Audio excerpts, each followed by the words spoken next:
welcome to another episode of Can I Come Over?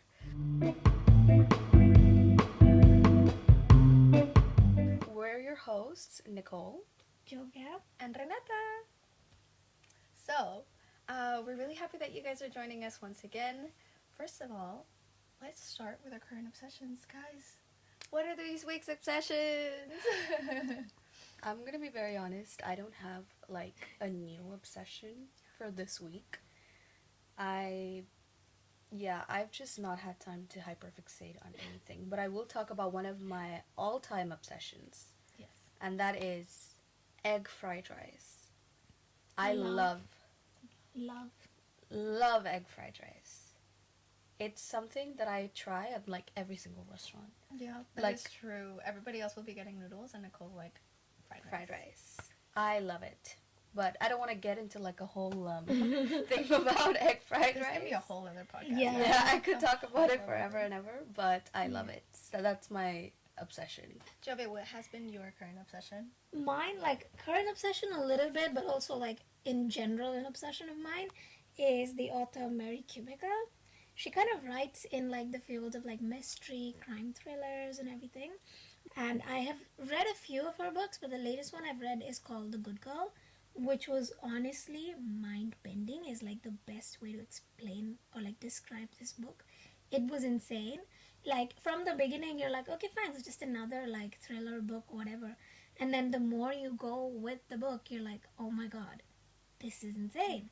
And then it, like, questions your morals and your personal, like, standing with, like, your values, and you're suddenly like, wait, who am I supporting? Where are my morals? But it's, one of those books where it's like, where you finish reading it and you're still thinking about it for, like, a week or two. So, like, that's definitely been this book. I would recommend Mary Kubica as an author, purely based off her work, and The Good Girl as a book as well. Yeah. Thank you for That's been my current obsession. something else to add to the list, guys. This list is like 7 pages Yeah, long come on. of recommendations. I'm gonna add one to you guys' list. I have had 2 current obsessions. So as of April 4th, there were 2 releases. One by the Marias. I love them to bits, and I think I mentioned them last episode as well. I don't remember. No, I don't think you did. No. No, But no. I always talk about the Marias, and they're such an incredible group.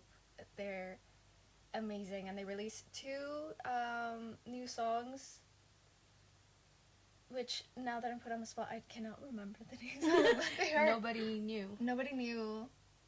And another Back one. to Me? Back to Me, yes. Oh my god, Nobody Knew and Back to Me. I put her on it as well, so Yeah. she's been listening to it on repeat as well. And another one, a single by Nina Cobham, which from my understanding will be one of her leading singles for her upcoming album, which I'm so excited about. And this song is called Pinky Promise. It's so cute and youthful and girly, and I think it is a great gateway to today's episode and today's Yes. topic. We're going to be talking Yes. about women, girls, and the media, everything about it.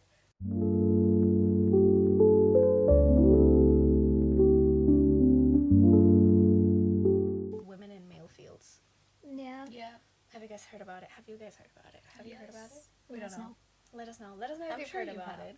Yeah. I came across it fairly late because I'm not that much on TikTok. I'm just chronically on Instagram. Mm-hmm. And so by the time that they were kind of done with the trend, I'm like, oh my god, have you guys seen it already?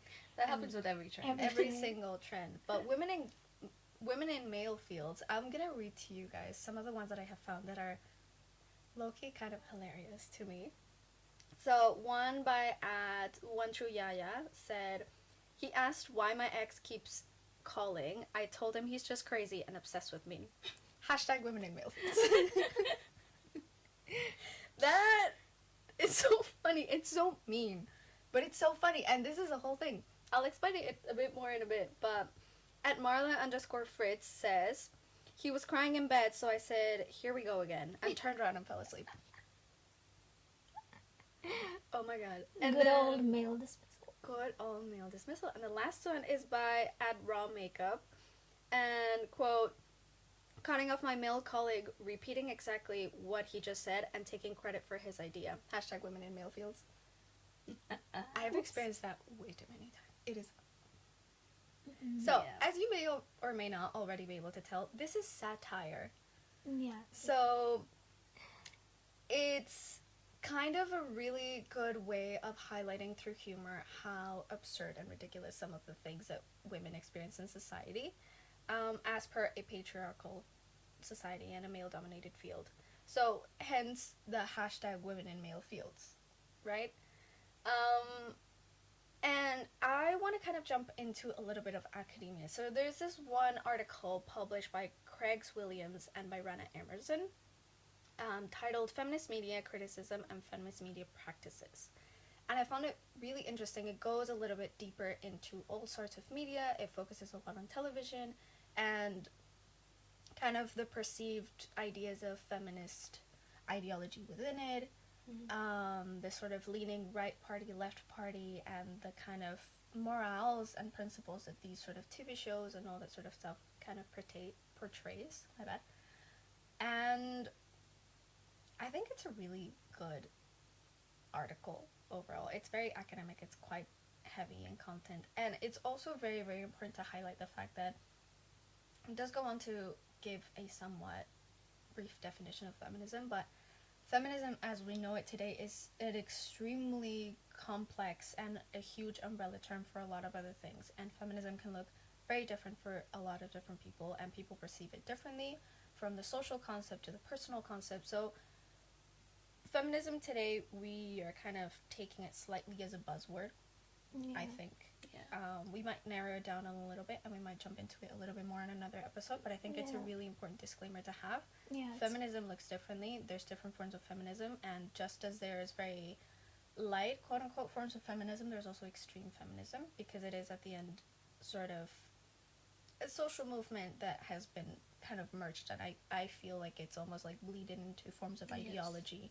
And with every single ideology, any single type of ideology, there's always extremist views. So it's really important to look at the whole picture and to take these with a pinch of salt. It's a matter of like denotation versus connotation. I think, because it's like Renata said, it's been long going on, so it has evolved over time. So it has come to have different connotations now.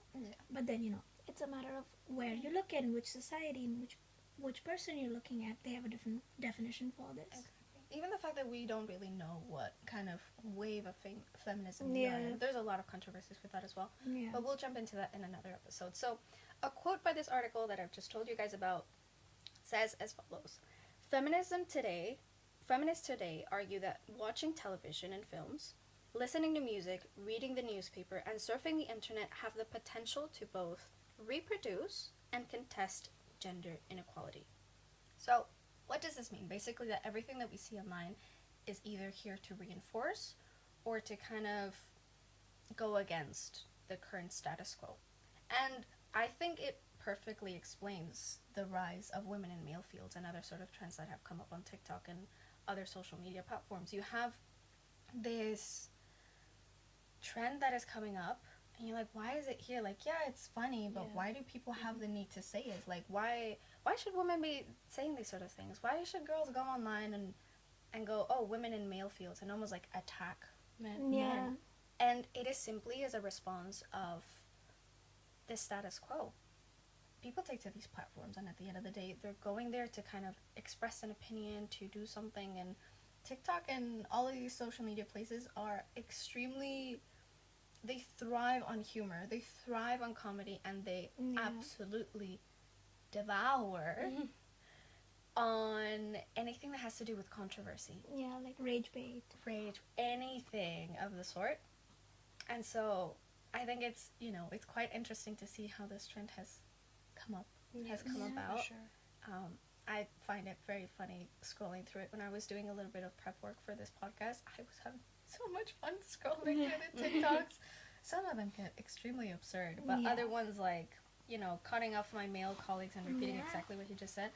That's a very universal experience, something that a lot of women are frustrated with. Like, you can't just say something I said, paraphrase it, and then say it back to me, and then look like it's your idea. And the worst part about it is that whoever's on the other side of hearing these points of views completely dismisses the female perspective. And then just the man is rewarded by being like, oh my god, you're so smart. Yeah, how can we didn't come up with this before? All these things. And it's not even by other men. Sometimes it's even by other women. Yeah. And it's not a thing of they're evil, they're this. It's just we've been conditioned as a society most of the time to dismiss female points of view and female perspective. Yeah. And so a lot of other things come out of it, but we'll try to remain on track. Another article that I came across is by Leah Perry. Again, we're going to be putting all the links downstairs, so if you guys want to look into them more or anything of the sort, these are just extracts and will kind of help us through our conversation of today. And it says, the title of the article is actually, I Can Sell My Body If I Wanna, Ride Girl, Body Riding and Performing Shameless Feminist Resistance. And the quote itself goes as follows. A movement intentionally so vague as to be inclusive, Riot Girl's impetus was to combat patriarchy and to empower young women to connect with one another and take up space in unprecedented ways. Bit of context. Riot Girl, who is it for all of those who do not know, it's a feminist punk band that had its rise about in the 1990s, and during their rise in popularity, both of the girls that form part of the band, they wrote on their body, like across their torso, I can sell my body if I wanna. And it was kind of a huge staple for their ideas and their push as a band to be this, like, kind of, you know, this punk, rebellious girl that, you know, she's taking over her own narrative and she's doing this and she's doing that. And so I think the quote perfectly explains the sort of purpose of this as to, again, combat patriarchy and empower young women to connect with one another and take up space in unprecedented ways. It's the same exact thing with this trend where it's vague, but it's a huge and super, super good way for anyone, whoever wants, to put in their own perspective, to throw in their own gist to it, their own little sparkle and twist, and for them to take up space, for them to come into these platforms and be like, this is how I feel, this is how I'm going to act about it, this is what I have to say, these are my experiences. And I find it really, really nice how such a simple thing and such a simple trend, which is the first of many, is here to kind of remind us of the fact that we are allowed to take up space. And the same way that, you know, comedians make fun of their own trauma to, you know, get through life and to make their shows and to put in their gigs. I think it's a pretty good way for us to do that. So let us know in the comments, what is your women in male fields? Please, I would love to know. Please entertain us. Please give us the pleasure of entertaining us, and we'll be able to just kind of scroll through them. Yes, for sure. But yeah, I think it's a really good way of female frustration. Yeah. We're gonna take a short little break, and we'll see you guys back.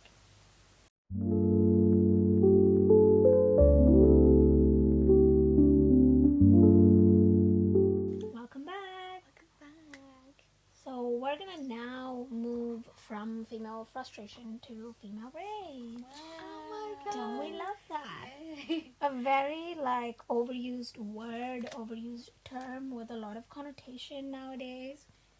And speaking of, like, female rage, I think the one thing that if I, like, literally just close my eyes and sort of visualize it, I hear the song Labor by Paris Paloma. Like, we all know that. We've all heard it, like, on our feeds, to the point where it's, like, stuck in your head because it's video after video after video about this. And I think it is first of the few songs that have come out to really, like, encapsulate female rage as a concept. And, like, do chime in and, like, interrupt me if you guys agree or, like, disagree. Sure. I agree. Right? Like, I really think it's one of the first few songs to come out and really, like, imbibe that spirit of, like, female rage. And, like, sort of overarching, like, the expectations that society have from women, and kind of just, like, because the lyrics literally go, like, therapist, mother, maid, virgin, and, like, just, like, what society has set for women across generations, and how we've kind of gotten to a point of, like, being, again, frustrated with it, and also, like, just having pure rage against that. And this song is, like, beautifully kind of encapsulating that. It's really nice. Yeah. And with that, like, I just want to like ask you guys, like, what does female rage like mean to you? Like, what do you visualize? And like, why do you think this like came about?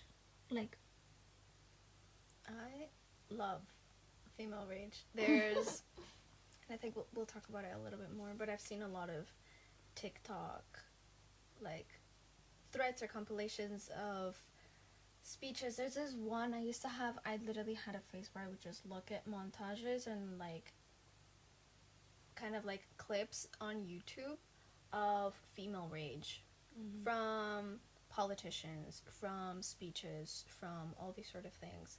And then also back in high school, I had a phase of listening to, like, feminist punk, which, again, rose in the 90s. So I think it's not, maybe Labor is definitely not one of the first songs, but it's a really good song for kind of our generation that has pushed it through. So because of the fact that the feminist movement has been around for so long, but I think I still have a playlist, if you guys want to check it out on my Spotify, of feminist punk, and I would just listen to it and just channel my female rage through it. yeah. I mean, like, for me, like, female rage is just, it's just like a community collection of rage, and that we have all, like, a woman from any part of the world could relate to, and it's just like a way of expressing that rage onto the world. And like, it's also so satisfying Yes. to be able to like see like you said, like compilations of like scenes of like women, like from movies or TV shows, of women just like letting out their frustrations, Yeah. or politicians speaking at like the cabinets or whatever, speeches, etc. Like, it's so satisfying to see it, because it's like you feel proud because you're seeing other women step up and like just express and speak for everyone. And there's also just, you just feel satisfied because you're putting people in place. Yeah. You know what? Oddly enough, I get that same feeling of satisfaction whenever I see especially on movies, like a man cry. Like, if they're bawling their eyes out and if they're being vulnerable in the most, like, raw human way, I'm like, that's how it's supposed to be. Like, both women are conditioned are perpetually to not feel rage, and men are perpetually conditioned to not feel sadness, and so many other emotions. That gets a lot more complicated, but I feel like crying is a huge thing. Yeah, For sure. definitely. Huge thing. Yeah. Tell us more about it, Jogan. Like you mentioned, that brings me to like a point of like how when a woman is angry, she's emotional, she's crazy, she's dramatic, and when a man is angry, he's angry. And there's that distinction for some reason. It's so societal, so ingrained into the way we think, that it's just expected. That a woman is angry, she's just being emotional, she's being dramatic. But that like exactly is what brings me to my point, like what I want to bring up today, which is the run like a girl trend. I know we've all seen it. It's been on our feeds, and it gets, like, personally, me, whenever I see it, always gets me so worked up. Like, oh my god, like, this is so, it just brings this like very bittersweet feeling, and I'll explain why it's bittersweet. But before I go into that in more detailed, quote that I picked up from an article that was on the Medium by Laiba Haki or Hack. I'm really sorry, I'm butchering that, but my bad. The quote goes, "Inherited response to struggles, oppressions, and wrongdoings that women have been subjected to." So that's how this article kind of categorizes female rage, because I don't want to call it defining, sort of the way that it categorizes it. It is the fact that women are expected to be calm, subordinate, silent, compassionate, maternal, fertile. Like, these are, like, it's sort of even dehumanizing to a point. It's objectifying to a point, how women are expected to be just carriers of life, but not to have a life of their own, not to have opinions. So it sort of stems from that systemic frustration, where it's like, why are my opinions not as valid as my purpose in society?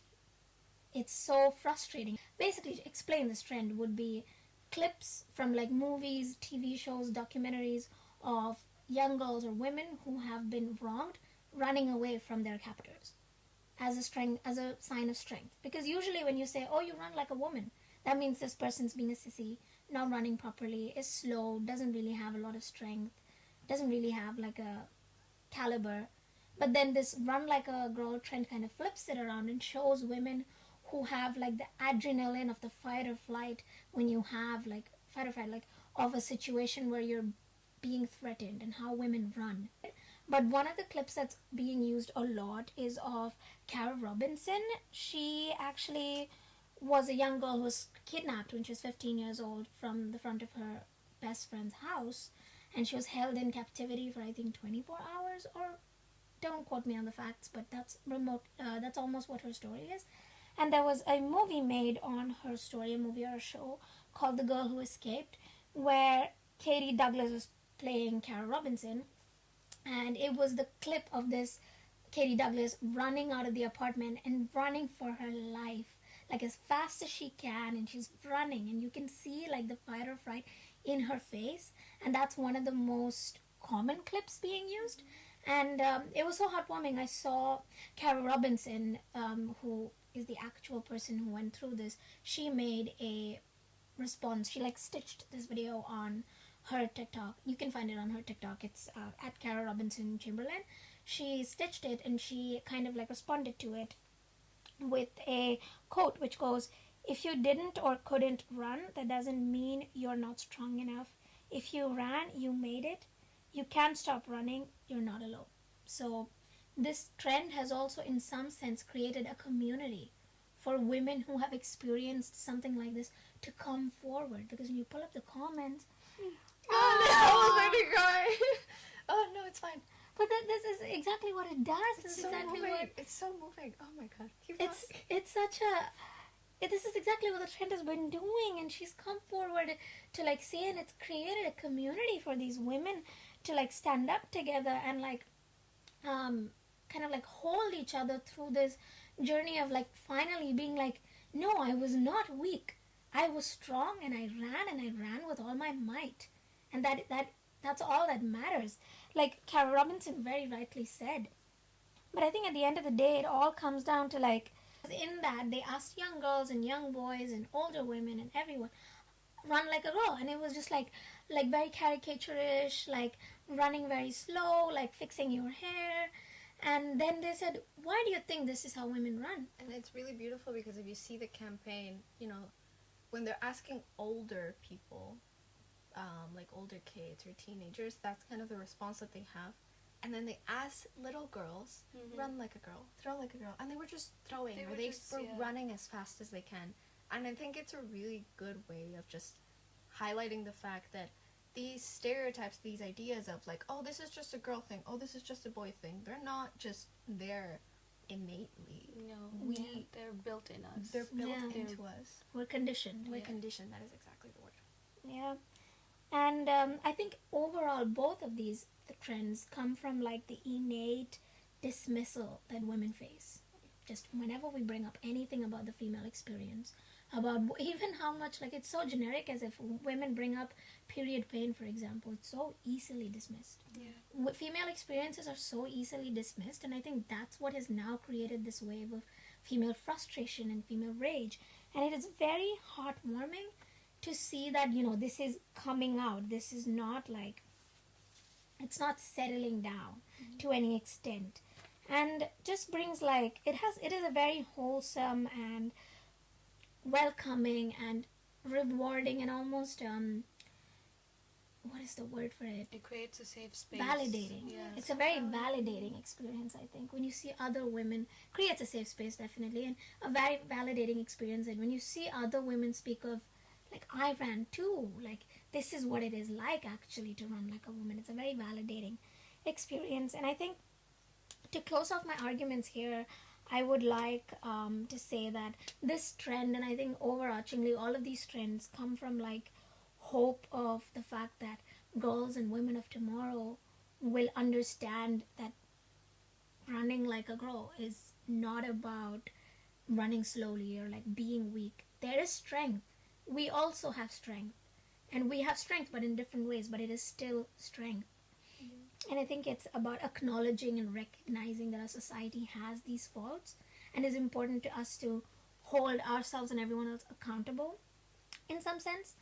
And I really liked this one quote again in the article by the Medium, where it says, yes, women are strong enough to run, we just shouldn't have to. Which is, I think, the perfect way to tie this together. We are strong enough. We just shouldn't have to be running from these things. Yeah. And that's a really beautiful quote. Yeah. Oh, the earlier one, it made me tear up. So, I mean, I think it's a perfect representation of the fact that it's so important to feel validated in those sort of spaces. And when you see it, it's so comforting and it's so incredibly moving. Yep. Because it hits home. And the fact that it hits home, it tells you so much. It tells you so much about the experiences, the stereotypes, and everything that happens. Exactly. Speaking of stereotypes, I would like to highlight another trend that has been popularized on TikTok and Instagram mainly, called the girlhood. Girlhood. Just love this that one. word, girlhood. Yeah. It is such a wholesome, positive representation. It's meant to be a wholesome, positive representation of what it is like to be women and to be with other women, sharing close bonds with other women, what that feeling is like. So first of all, the trend, it's a bunch of videos and compilations of just women being women in the most positive way. There's a monologue from user Josie Balka, and it starts by saying, we were girls together. And a lot of women use this audio to just show edits of them being with their friends. And it's she uses words like, being girls together is the greatest joy of our lives. And she uses girlhood, she explains girlhood as a foundation. And then just reinforces the idea of bittersweet friendships and things like that. And there's an article about from the Harvard Crimson titled Social Media's Betrayal of Girlhood. And there's a quote that says, for a long time, patriarchy has shamed women for the things they love. But now women are proudly rebranding their shared experiences. And that is the whole point of the trend girlhood. It's basically just the idea, or for centuries, women have been ridiculed for the things that they love. If you love the color pink, that is a sign of weakness because it is associated with femininity. Men are not allowed to love the color pink, neither are women, and girls, young girls especially. But then with this trend, or just with growing up, I feel like we have all just learned to accept that feminine side of us. Yeah. Learn to love it again. Yeah, exactly. The pink journey. Yeah, it is, I think, a universal female experience, because I've seen TikToks and videos about it, and I think we've also had conversations about it where when you're a little girl, you really love it because it's bright, it's cheerful, it's pink, and it's associated with being a girl. So everything you get, everything you buy is pink, and then you transition into being an early teen, a teenager, and you realize pink is associated with being dumb blonde, or the weak girl, girly, all things girly is bad. And then you are oh no, I'm in my black era. Black and red and maroon. I was just perpetually wearing black and blue. We all transition into our emo era. Yes. Yeah. And then we one day you're 20 and you're why am I not wearing pink? I like pink. It's such a pretty color. I'm gonna buy that bright pink jacket. Julia, what was the story with the bright pink jacket? I had a bright pink jacket. I really loved it. And then this winter it tore. She's very upset about it. I You like can't it. tell. It was a whole thing. It's okay. It's fine. But that's That's the whole point. We're still recuperating. But that's the whole point, that you learn to love it. Exactly. And that's the whole thing of this article, just saying that we're embracing the things that we love, and they're just highlighting that point. And they also very interestingly brought up how it is with different generations. For example, with Gen Z, so us, we are kind of just going back to embracing our childhood fantasies with this idea of girlhood, and we're like, putting bows in our hair, and again embracing the color pink, and wearing frilly dresses, etc. Whereas kids of like Gen Alpha, for example, they are trying to just be older. And that is again because of the capitalistic and patriarchal push that social media has of like influencers putting out like skincare regimes to make you look younger with like retinol and things like that. You have kids out here doing that, which is And like the whole like concept like Sephora 10-year-olds. Sephora kids. Oh my god. It's humorous, but it's also really sad if you think about it. Yeah. These kids are being pushed in a way, they're like influenced literally to like do it. So there's a whole different like spectrum of that side, which we'll get into like That's a whole later. other topic. But yeah, that's one thing. And then there's like audios like from Annie with an E, where it's like, oh, how I love being a woman. And it's that audio is often used to like make edits of like other TV shows and films that just glorify, but in a positive light, womanhood and girlhood. But with that trend also, I have noticed that a lot of these compilations do not have women of color, and that in turn shows like the lack of representation of women in this light, like women of color in this particular way. And it also kind of highlights how women across cultures and across the world has like different ways of different definitions for girlhood, or like different ways of expressing girlhood, for example. And seeing trends like this and like having women of color being included in it is also very important, because it should be like, they also celebrate girlhood. Like It we might be celebrate different. girlhood. It might be different, but it's still there. But and then on a positive note, there's also the audio from Friends where Rachel says, "Oh, I have my girls," and I love that audio as well, because it's just like edits of women with their girls, and it's so cute, and I love it. And like a thing that I noticed about all of these 3 audios that I've mentioned is like the song that they use in the background is extremely like very like uplifting. Like it's uplifting, it's breezy, it's breezy, whimsical, like Yes. and there's another article from the Harbingers magazine, and it's titled "Social Media's Redefinition of Girlhood is Gen Z's Way of Perpetuating Patriarchy."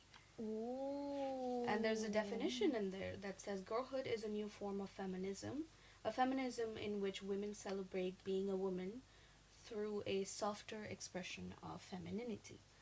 And that is the whole point of this trend, because it's just women embracing what femininity is traditionally defined as, and that's fine. They're removing that like negative stereotype that is held against it.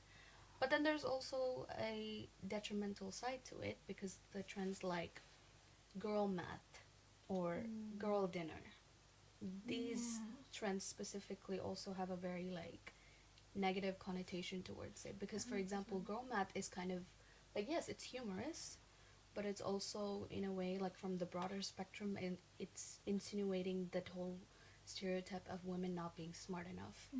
And women not understanding money and finances. Exactly. I think that can be like a whole other episode. Yeah, So it's a whole many- rabbit hole. There's women in STEM as well. Yes. So That's more positive. I That's think. more on the Yeah. positive light, but like this one specifically, like it's humorous, it's satirical, of course, but it also kind of reinforces that stereotype of like women not being smart enough, or women not being able to understand finances, and Yeah. etc. And then with girl dinner, it's again like just glorifying toxic eating habits. Women like, again, it's satirical, and it's like it's humorous. We can laugh at it, but in the long run, it's also like, if you think about like young teenagers who are on social media seeing like, oh my god, she's eating just like pasta with like one spinach stem on it, and she looks like that, I need to do the same thing. Things like that. And like it just glorifies toxic eating habits. So there's a whole like, it's like you can make it Exactly. into like a Venn diagram or Yeah. something Yeah. with like the positive and the negative and the middle Yeah. ground. There's so much. Yeah, there's so much to it. But I think, what is your definition of girlhood? Oh. How would you define? I think girlhood to me is. I think it's both sides of a coin. Girlhood is spending all my time with my closest girlfriends. It's sharing conversations that are heart to heart. But it's also the struggle. It's a huge part of it. It's just the struggle of feeling like I need to over explain myself all the time or worrying about how I present myself. I think girlhood is the struggle of finding your own little place in the world where the world is not made to have a place for you. Yeah. I think that's girlhood to me. Mm-hmm. It's the good and the bad. Yes, Yeah. for sure. I do agree with you on that. I think overarchingly, girlhood has been a very positive experience for me. You know, being like finding my own set of girls and like being girls with them. I think that is also, I think some sort of sound or like some trend or something. Being Yes. girls with you Yes. is the best thing. Something like that, I think there is. But it has definitely made me kind of love a lot of things that I left growing up. I've kind of like picked it back up and learned how to love it again. That's kind of been like the good side of girlhood for me. But I definitely think like there is also the other side of like struggling not to put myself in a box. I think is very been like the other side of girlhood where it's like I'm not gonna categorize myself into either or boxes. So I think it's a tit and a tat. Yeah. What is girlhood to you, Nicole? I wrote a poem. I've heard this poem and it made me cry. Let me get ready. I definitely agree with like the negative aspects that you guys mentioned. That also is for sure a major part of girlhood for me, and it also helps like just grow as women and understand life. But I wrote a poem that is just what girlhood is to me in like a more positive light. So I'll read that. Girlhood. Coffee dates and flower quests. A simple day of joyous sounds. The color pink in all its aura. This is what girlhood feels like. An acoustic rhythm strumming away. Undone braids cascading the air. A belly full of food and happiness. This is what girlhood feels like. Picnic dates under the sun. Chocolate-covered strawberries in all its sweetness. Staying up as the moon dusks out. Chatting away our sorrows and joy. This is what girlhood feels like. Unkempt jokes that make no sense. Rivers of tears that make us feel seen. Feeling like a big cuddle when together. This is what girlhood feels like. The tears. Not again. But Yeah. yeah, that is so That's- beautiful. Guys, comment down below. Tell Nicole that she said. Tell her how Do beautiful it. her poem was. Thank you. Yes. But So- yeah, that just sums up, I think, like what girlhood is. There's the good and the bad. We have to fight forward to like eradicate all the bad stuff. But Yeah. it's not an easy task. It's gonna take Yeah. time. But then the fact that there's also good is something to be celebrated. Yeah, definitely. I think probably my takeaway for you guys this week is be kind to yourselves. And I always say this to my friends, be kind to yourself, be patient. Because as we said last episode, kindness is free. Yeah. It's free 99. And it's tough, but we are tougher to ourselves than probably most people are. So just Yeah. remember to be patient and be kind. And, we're here for you. Yeah. We're here for you, and we're happy that you guys joined us. I think that's it for today. I think Yes. we're wrapping up. Thank you so much for tuning in. Thank you for listening. We hope you guys have a great day and you can come knocking whenever you want. Bye.